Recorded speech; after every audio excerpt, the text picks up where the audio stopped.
if we hold.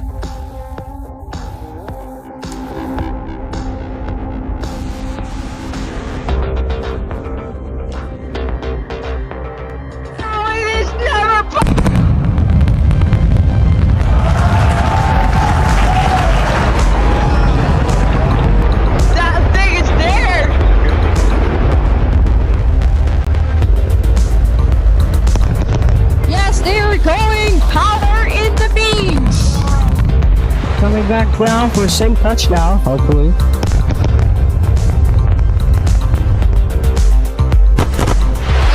They're not seeming to care about it. Here we go. Booster! Booster what? They're not seeming to care about it on the tech feed, but we can provide. And touchdown!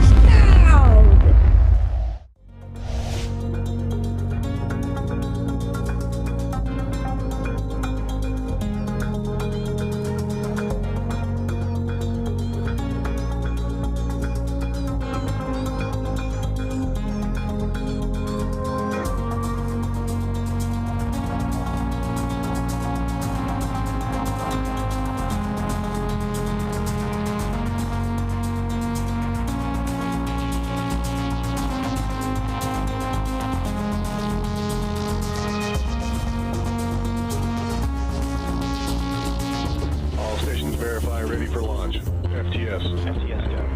Props go. ABI. ABI's go. 10, 9, 8, 7, 6, 5, 4, 3,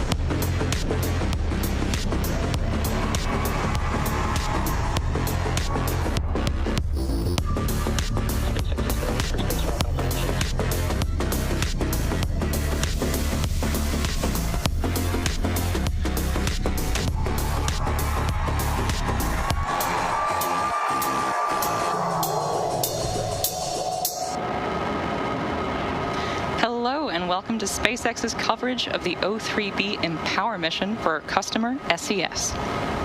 On your screen is a live view of Falcon 9 awaiting its 5:12 p.m. Eastern Time launch from Space Launch Complex 40 at Cape Canaveral Space Force Station in Florida. My name is Tyler Lionquist and I am a Starlink analyst here at SpaceX, joining you today from Hawthorne, California. Today's launch will mark SpaceX's 5th O3b mPOWER launch for SES. So far, we've launched 8 O3b mPOWER spacecraft, with another 2 on board the second stage today. SES's O3b second-generation mPOWER system operates about 8,000 kilometers above Earth's surface, which is referred to as MEO, or Medium Earth Orbit. The initial mPOWER constellation is comprised of 13 high-throughput and low-latency satellites, along with extensive ground infrastructure. It looks really pretty on the cameras today, but weather is a watch item, with a current flight rule probability of violation at 60%. We'll keep you updated with weather as we get closer to launch. If needed, a backup opportunity with another 2-hour window is available tomorrow. And as we count down to launch, here's a video from SES with a bit more about today's mission. Unmatched reliability, flexibility, security, and throughput at scale. These are the non-negotiables of high-performance networks today. With intelligent space systems leading the charge in connecting the globe, the possibilities for innovation and transformation are endless. And O3b mPOWER is at the core of that. Watch Launch with us as the next pair of O3b mPOWER satellites roars into space. The 9th and 10th O3b mPOWER satellites will scale the 8 satellite constellation already in operation at medium Earth orbit, 8,000 kilometers from the Earth's surface, unlocking increased capacity and bringing enhanced network efficiency to the system. As the market demand for MEO services continues to soar, our bolstered fleet empowers even more governments, enterprises, and communities across Asia-Pacific, Africa, the Middle East, and the Americas, solving connectivity challenges, driving digital inclusion, and enabling next-generation AI applications. With the addition of these two powerful satellites, our O3b mPOWER constellation continues to set standard for global connectivity. O3b mPOWER satellites are the most powerful, technically advanced, flexible constellation in space. Our O3b mPOWER services are in high demand, and we're eagerly waiting for this new two pair of satellites to strengthen our MEO network.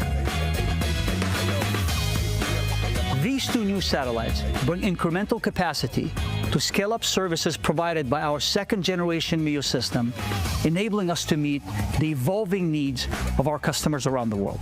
Since becoming operational in 2024, our O3b mPOWER system has been successfully serving our mobility, government, enterprise, and cloud customers around the world, bringing critical connectivity where it matters the most.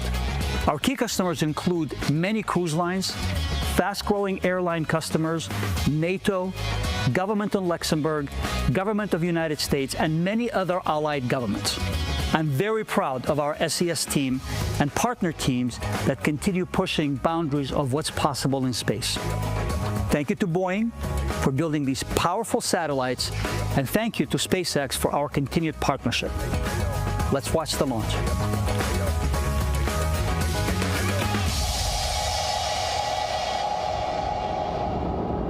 Quick correction on the weather, we are 60% favorable for launch.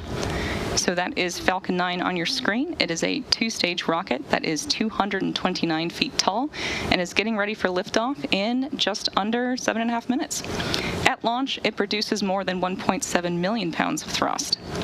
The bottom section is the first stage, or booster, powered by 9 Merlin engines. They'll burn for the first couple of minutes, carrying Falcon 9 through the thickest layers of Earth's atmosphere. If you've ever watched a launch in person, you'll know that the vehicle doesn't go just straight up. Early in flight, Engine Falcon 9 has started. Good call out. So early in flight, Falcon 9 performs a gravity turn, a smooth pitch maneuver that tilts the rocket sideways to build up horizontal velocity. You might hear this about 10 seconds after launch as vehicle pitching downrange. Once the first stage completes its portion of the mission, it shuts down and separates. A staged rocket like Falcon 9 sheds the booster to eliminate the weight and uncover the Merlin vacuum engine on stage 2. To reach orbit, the vehicle needs to go fast, hitting an orbital velocity of about 28,000 kilometers per hour just to keep from falling back to Earth. Stage 1 RP1 load is complete. And another good call out. So that's fast enough to lap the Earth in about 90 minutes, or to fly from New York to LA in just under 10 minutes, about 7 times faster than the fastest airplane. After stage separation, today's booster will land on our drone ship, Just Read the Instructions, which is currently stationed in the Atlantic Ocean. And this particular booster will be returning to Earth for its 6th time. The second stage will take over from there, powered by the Merlin vacuum engine, also known as the MVAC. With its extended nozzle and optimized design, the MVAC drives maximum performance in the vacuum of space. And today we'll ignite that engine 3 times before deploying the payload into orbit. Topping it all off is the payload fairing, a 17-foot wide carbon composite shell that protects the payload during the uphill trip through the atmosphere. For today's mission, we have 2 spacecraft on the second stage and inside the fairing. Each payload will deploy at separate times, about 7 minutes apart from each other. Because of the launch adapter used for today's mission, we will not have a good view of the payloads, and so we'll be ending today's broadcast on stage 1 landing. We'll confirm a successful deploy later on X. Tanks are pressing for strong back retract. About 3 minutes into flight, both halves of the fairing will separate and then parachute back down to Earth. If recovery goes to plan, the fairings will be pulled from the ocean and prepped to fly again. One fairing half is flying for its 21st time today, and the other half is flying for its 9th time. Next up in the countdown, the transporter erector has already begun to... Strong back retract has started. There we go. It's going to retract away from Falcon 9. It's that large truss structure that you see standing next to the rocket. It's hinged at the base and is connected to the launch mount beneath the first stage. First, those clamp arms around the second stage will start to open. Then the TE will begin to pivot back. Oh, you can see that they're opening right now. And then once the TE pivots back, swinging away from the rocket, it'll reach its full recline by T-minus 3 minutes and 40 seconds.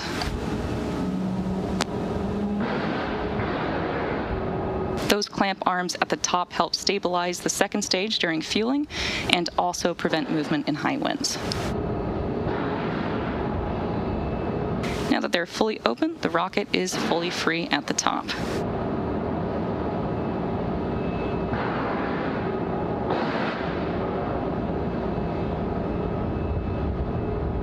You can see that it's starting to pull away from the rocket now. So the strong back does a lot more than just do that lean. It rolls the Falcon 9 out to the pad, raises it vertical, and then stays connected through to the final seconds.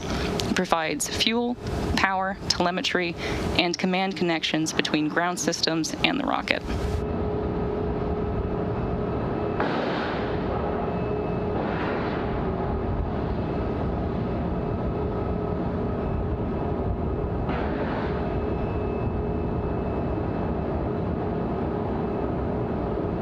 So right now, Stage 1 LOX load is complete. There's confirmation of Stage 1 LOX load completion. The second stage will finish up about a minute later. So right now, we are nearly fully loaded with about 1 million pounds of propellant, including RP1, a highly refined kerosene, and liquid oxygen chilled to 300 degrees below zero. Propellant is loaded late in the countdown, and that's intentional. Colder propellants are denser, and denser propellants mean more performance out of the same tanks. The colder it is, the more mass that you can move. Before any of that propellant flows, though, the plumbing and engines are chilled down. That prevents thermal shock and boil off when the ultra-cold liquid starts moving. You might hear that referred to as engine chill. Stage 2 LOX load is complete. Great call out. So the first and second stages are now fully loaded with over 1 million pounds of rocket-grade kerosene fuel and liquid oxygen. At T-minus 60 seconds, Falcon 9 will enter startup, and at that point, the rocket's onboard flight computers will take over. From there on out, the countdown becomes fully autonomous. Just inside of T-minus 2 seconds, the 9 Merlin 1D engines will ignite, and once they're at full power, Falcon 9 will lift off the pad and begin its climb to orbit. In case closeouts has started. In case you're curious about those white clouds venting from the rocket, that isn't smoke, it's actually condensation. As the liquid oxygen warms inside the tanks, some of it boils off. We then vent that gas to manage pressure. When the vented oxygen hits the warm air, it instantly condenses into those clouds.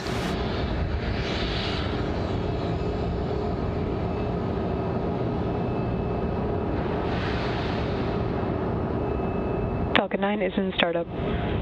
At this point, the autonomous flight computers have taken over the launch countdown, and stages 1 and 2 are pressurizing for launch. Finally, we are waiting for the final go directive from the launch director. The launch director is go for launch.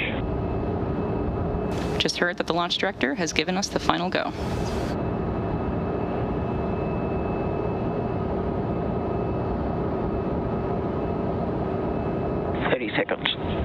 At T-minus 30 seconds, all systems are go for the launch of Falcon 9 and O3b mPOWER.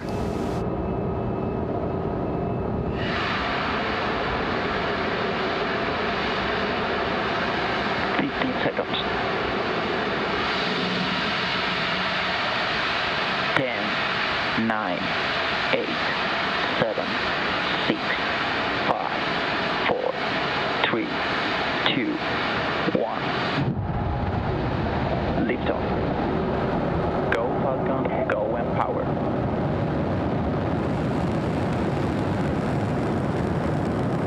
vehicle is pitching downrange. M1D chamber pressure is nominal.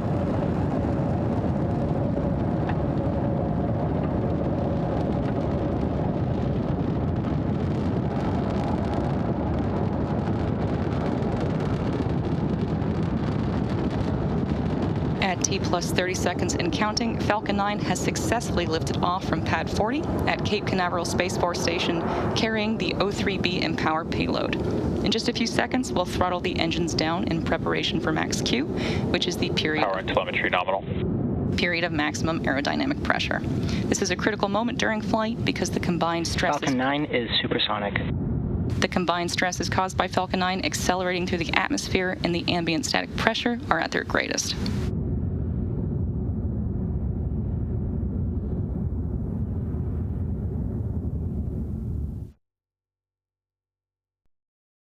Max Q.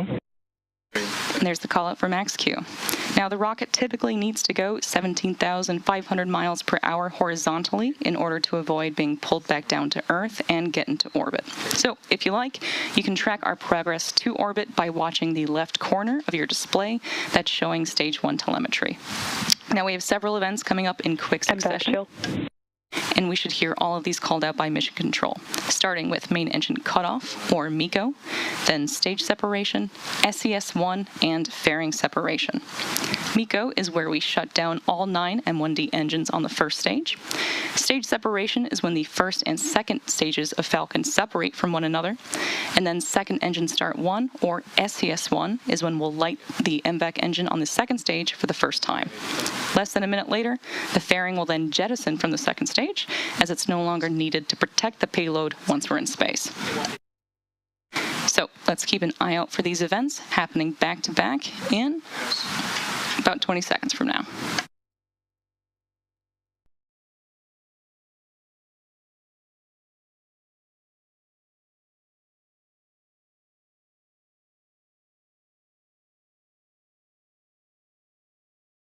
Main engine cutoff. Stage separation confirmed.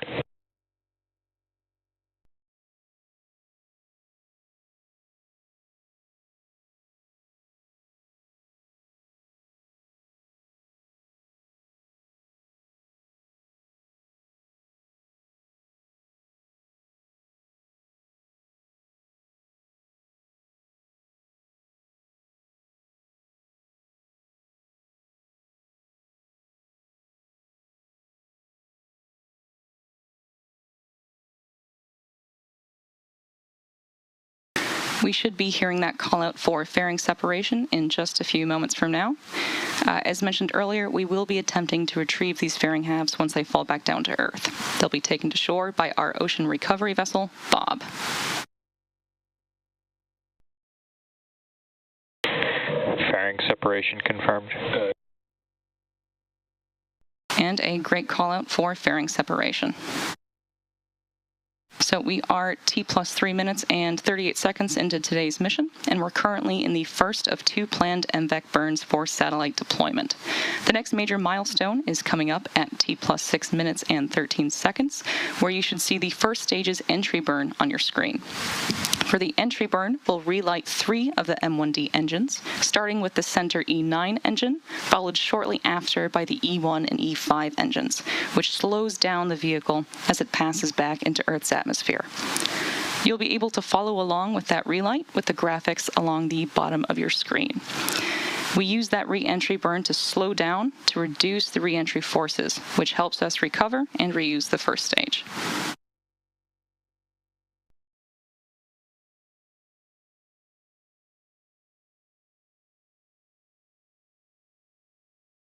SES has collaboratively designed the O3b mPOWER satellites with their long-standing satellite manufacturing partner, Boeing. O3b mPOWER is built on the proven track record of SES's O3b constellation of 20 MEO satellites. The first-generation MEO system, O3b, has been delivering high-performance communication services since 2014 to customers operating in nearly 50 countries today. SES has been deploying the second-generation O3b mPOWER services worldwide since April 2024, with the system's core infrastructure deployed, tested, and in use on a global basis. Reusability is the key to lowering the cost of spaceflight, and the Falcon 9's first stage that is supporting today's mission will perform this entry burn for its 6th time. It previously supported SES's mPOWER mission back in December last year, NASA's Crew 10 mission, SpaceX's Bandwagon 3 rideshare, and 2 Starlink missions.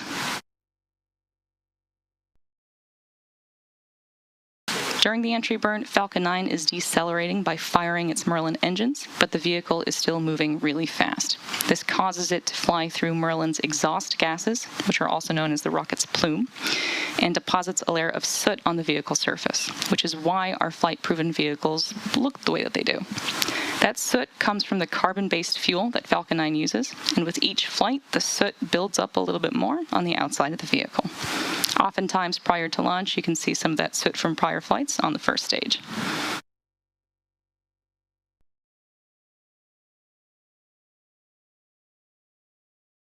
Stage 1 entry burn startup. Stage 1 FTS is saved. And there was the call out for the entry burn startup on the Falcon 9 first stage. This burn is set to last about 25 seconds and again is slowing down the vehicle in preparation for its final burn and landing.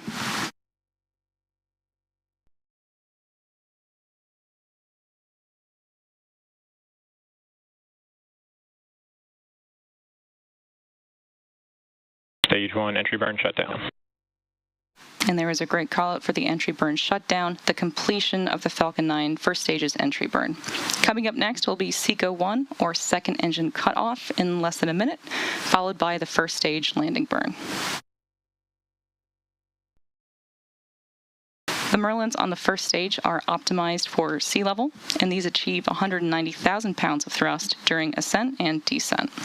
The MVEC engine on the second stage, however, has a much wider nozzle. Stage 2 is in terminal guidance. And is optimized to 120,500 pounds of thrust and vacuum.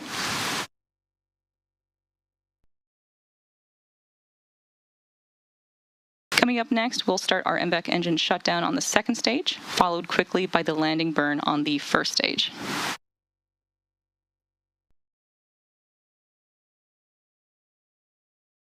We can expect Stage SECO 1 transonic.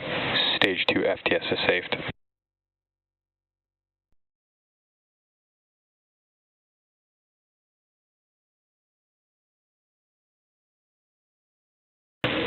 MVAC shutdown. We're now coming up on the landing burn for the first stage. Nominal orbit insertion. Stage 1 landing burn. There was the call out for the landing burn start on the Falcon 9 first stage, and this is the final burn that this booster will see before touching down on our drone ship. Just read the instructions.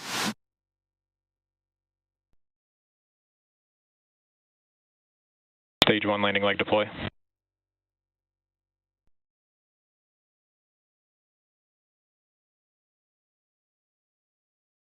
Stage 1 landing confirmed. And there you saw and heard the call out for a successful landing of our Falcon 9 rocket. This landing marks the 6th landing for this booster.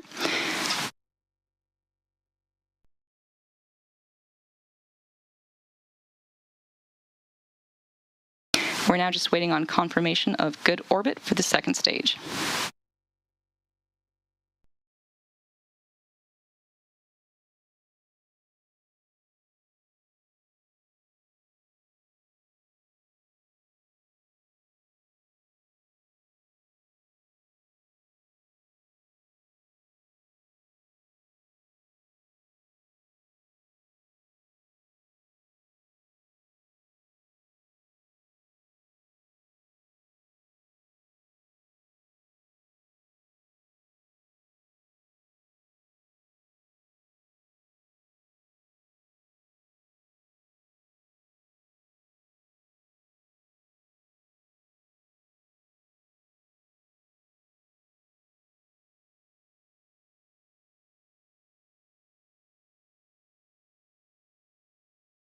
Now, the mission isn't over just yet. The second stage has 2 additional burns prior to payload deploy. That said, we will not have views of payload deploy due to the size of the payload adapter. So we're going to end our mission coverage here. All of us at SpaceX want to give a big thank you to our customer SES for entrusting us with today's mission. We also want to give a shout out to the Range and Federal Aviation Administration for supporting today's launch. And thanks to all of our viewers for tuning in and for your continued support. If you're interested in more launch coverage, be sure to check out spacex.com/launches for the most up-to-date information. And remember to follow at SpaceX on X. Thank you for tuning in, and we'll see you again soon.